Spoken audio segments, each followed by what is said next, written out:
me lo va a decir. Solamente le dejo con esta inquietud. Él redactaba los partes médicos que se daban a conocer a la prensa durante las epidemias y me va a hablar del SIDA. ¿Cómo es que esconden los cubanos el SIDA?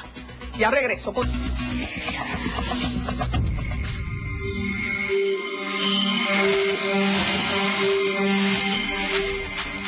Sigue Carlos Alberto Montaner. Doctor, usted me decía que Fidel era el que escribía los partes de prensa. Denos detalles. Ahí decía qué cantidad de casos se iban a informar, ¿Sí? qué trascendencia tenía la epidemia, en qué provincia, en qué municipio. Eran los que él consideraba que políticamente era lo que debía conocer la población. Pero se estaba ocultando abiertamente. Pero hay algo, Totalmente. Si él oculta su propio estado de salud física, si es uno de los secretos, entonces, ¿qué va a hacer con el resto de la información? Pero si para Fidel Castro todo es política y toda información que crea que puede ser utilizada por sus adversarios es distorsionada, manipulada, convertida en otra cosa. Entonces, pues es lógico que engañe a la mayor parte de la gente y que oculte toda la información. El tema del suicidio, por ejemplo, que tú conoces también, Ortega, de cómo en Cuba es el país de América... Más alto índice. De más alto índice. En el hemisferio. Claro, pero entonces han ido modificando ya... Ya no. No, pero no solo eso, sino que para clasificar a alguien como suicida tiene que tener unas características tales que sea totalmente inocultable. Si se puede disfrazar de alguna otra manera, accidente, o se equivocó de pastilla y se tomó 36 pastillas de una cosa que no debía tomarse, pero fue un error. Ajá. Entonces sencillamente se pasa a otro dato estadístico. Es un país permanentemente, es decir, es un sistema permanentemente destinado a esconder la realidad. Así que a mí no me sorprende nada. Claro, lo interesante de todo esto es el cinismo de un gobierno que le reprocha a México una supuesta ocultación de la cual es muy discutible. Vamos a hablar del SIDA. Está el suicidio, el SIDA. El primer caso se detecta en los Hermanos Almejeira, que es un hospital, y de ahí para un cuartel militar. Y ahí me llaman, me dicen que hay un caso de SIDA en los Hermanos Almejeira y que había que sacarlo de allí de inmediato. Lo trasladamos para donde único podía trasladarlo, que era para el hospital naval, es decir, el hospital militar de La Habana del Este. Okay. En el octavo piso, el último piso, ahí se vació, se metió aquel hombre y de inmediato empezaron a aparecer casos de SIDA. Todos iban a ser buscados por oficiales de la contrainteligencia en su casa. Se detenían como delincuentes y obligatoriamente se encerraban allí. Así estuvo la epidemia de SIDA, hasta que fue imposible ocultarlo. Hubieron más de 20 y tantos casos y ya se había trascendido la información, pero se estuvo ocultando hasta el último momento y tratando al enfermo de SIDA sin ninguna consideración humana, sin ningún tipo de derecho. ¿Qué le hacían? Un oficial se acostaba en una cama y no se dejaba salir de ahí, se le daba comida y se empezaba a tratar con lo que en aquel momento empezaba a surgir como tratamiento para el SIDA. Cuando crecieron mucho los casos que empezaban a fugarse por las ventanas del hospital, se llevaron del hospital naval se fugaban los enfermos de SIDA. Sí, se llevaron para la finca, una finca que es la actual finca de Los Cocos, que era del militar también, para atender los oficiales con problemas psicológicos, y ahí ya era una finca de recreo y empezaron a crecer los casos de SIDA. El director de ese centro era el doctor Manuel Hernández Lien, teniente coronel, que conoce perfectamente esta situación. Y la epidemia de SIDA estuvo oculta en Cuba hasta que prácticamente los familiares de los enfermos fueron los que empezaron a divulgar. Más que eso, hablar del asunto, revelar esos datos, se convertía en una especie de traición a la patria, convertía a quien contara esa información, a quien diera esa información, en un traidor. Es decir, se dedican sistemáticamente a ocultar la realidad. Ese es el trabajo. Pero además, María, mira, te voy a decir un dato tremendo. Cuando la epidemia del dengue, que se transmite por el mosquito Aedes aegypti. En el 97, 30.000 muertos. Llega a la conclusión de que había que erradicar los mosquitos, que no podía quedar un mosquito. Él no sabe nada de eso, él no sabe que es un problema de población relativa de los mosquitos, que hay que mantenerla en un nivel y que eso... Empezó a fumigar todo el territorio nacional. Por supuesto, creó un problema ecológico terrible, acabó con la mariposa, con las ranas, con las lagartijas, pero fue una decisión de las decisiones de Fidel Castro que no puede haber nadie que se oponga a eso.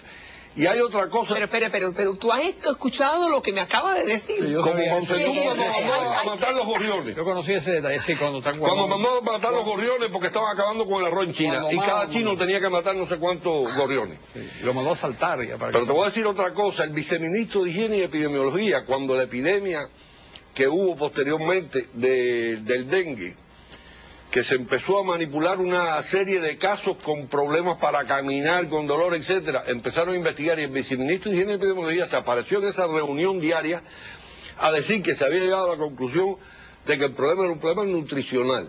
Era falta de comida de la población. Le costó el cargo, lo votaron, fue a parar de médico de un asilo de ancianos.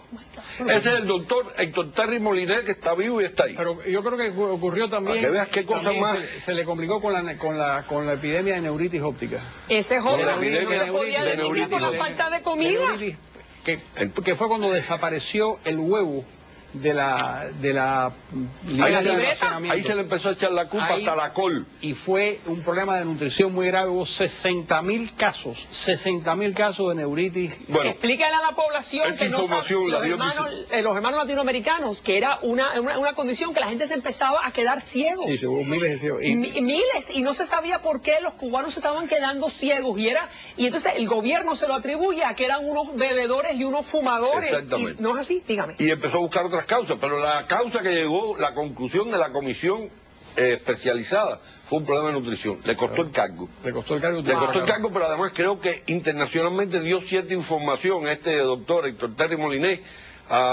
creo que fue a la Organización Panamericana de la Salud. Alguien por alguna vía hizo trascender eso y fue el decreto de muerte. Sí.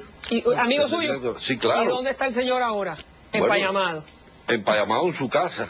Wow. Una persona tremendamente preparada, especialista de verdad, de primer grado de higiene y A mí epidemiología. me contaron que se atrevió a decir eso en una reunión de que era un problema de nutrición, de que había un problema de desnutrición grave en el país. Fue el momento en que la Unión Soviética desaparece el subsidio de los soviéticos, cae en un 40% la capacidad de consumo de los cubanos, eso se refleja en la alimentación, desaparecen los huevos de la dieta, o por lo menos se reduce muchísimo, de la proteína, se reduce muchísimo, y ahí es donde hay el colapso Ahí se produce el cuadro epidémico generalizado, que era un cuadro de carácter nutricional, pero él no podía aceptar que eso se dijera públicamente. No, porque Cuba es una potencia médica, ¿no es así? No, es que eso realmente iba en contra, era el fracaso del sistema en el orden nutricional y en De todo todas maneras, el orden es social. tremendo que alguien que lleva 50 años mintiendo y que empieza mintiendo, empieza diciendo que él no es comunista y que la revolución nunca es comunista, qué sé yo, y después dice, soy comunista desde que era un adolescente y lo seré hasta el último día de Y mi que hay vida. gente que todavía le cree. Sí, es una Sí, cosa, hay gente es una que cosa, todavía es una le cosa cree. curiosísima, pero además eso que, como decías tú en la presentación, que se rasgue las vestiduras Sí. porque supuestamente los mexicanos han mentido. Hombre, si hay un maestro en la mentira es el caballero Fidel Castro. Y ¿no? ustedes los médicos, cuando ustedes se encuentran con ese cuadro que el comandante en jefe le está diciendo, tienes que mentir, ¿dónde está tu dignidad? ¿Dónde está tu profesionalismo? ¿Dónde está tu no te dice purito? eso, no te dice eso, en parte lo escribe él para la prensa.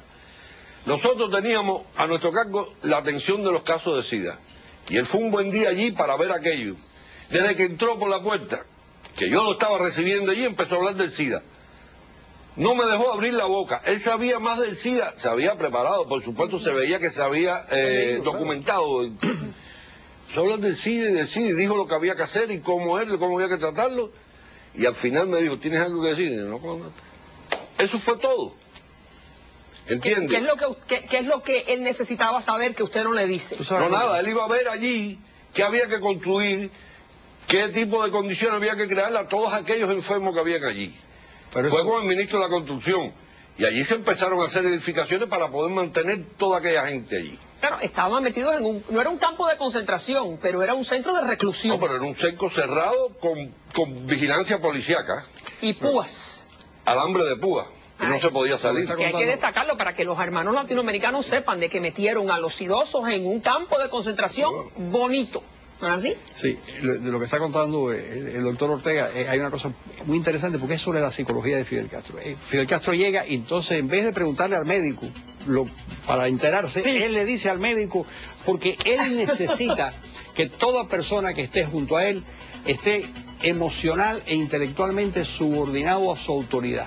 y es así como se relaciona con el resto de la gente. Entonces no puede admitir que hay una persona que sepa más de él en el terreno de la medicina o de la arquitectura, es sencillamente alguien que lo sabe todo, que está lleno de toda la información que existe en el mundo y que vive para precisamente transmitirle esa imagen a cualquier persona. Esa es la vida de Fidel Castro.